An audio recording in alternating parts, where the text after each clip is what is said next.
And can I bring you up to date on the fire board? Yeah. The fire board met, what, a week ago?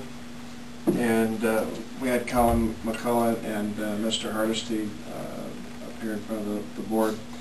And we're going to try and get the 28E agreement brought up to date. Need to make any changes so that we can get the repairs and maintenance done. We're looking at redoing the roof, and we'll probably be taking bids on that. We're looking into different alternatives there. Anything else that we cover there, John? Did they have any bids? Pardon? Are you going to be asking for different bids? We're going to probably, Mr. McCullough advised us to get bids on the project. Okay, because there was two there for the replacement and the That depended on who you talked to. Yes. There weren't bids. But we're looking at either, they were looking at either a new hip roof or a replace. With a foam type insulation roof onto it, so we're looking into those options. The fire department did want the pitch that they recommended, if I remember right. That's what they would like. Yes. And so there had been some objection as to, whether or not that's a repair or maintenance. And the general consensus with Mr. Hardesty and Mr. McCullough was we're all in this together, both the townships and the city. Bring up your 2080 agreement, and generally don't try and split hairs onto whose responsibility is it. You went into it with good faith, and so if you need to redo your 2080 agreement, do that. The fact is, we're operating under a 2080 agreement that's not been signed and registered with the state.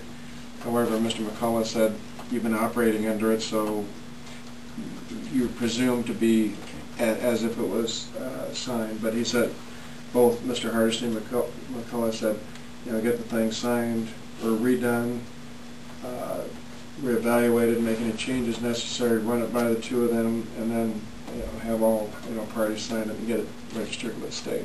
I think the meeting went well. It started kind of tough, but when everybody left, the air was cleared, and I think there's a lot of misunderstandings now understood. And still work to do yet. And I think Mr. Hardesty had a real good point. He said, try not to split, hairs on this. You're into it with good faith. Just go ahead and get it taken care of. I think one of the problems was they weren't having any meetings. I mean, they didn't have anything to pay. And even if you get together quarterly just to stay on top of things, you got to keep the line of communication open, and that was one of the biggest problems. So, and that's the same way I went to the emergency management meeting, and that's the same way. One of the big discussions was they never meet, and how are you earning, with Jim, how is he earning his money? A lot of miscommunication. After that meeting, there was a better understanding, and he is going to come and address our council, and he's been asked to address all of the councils in the county on emergency management. So he will be coming here in one of our meetings. Okay? Is there anything else? Move we adjourn. Second. Quick, Jim.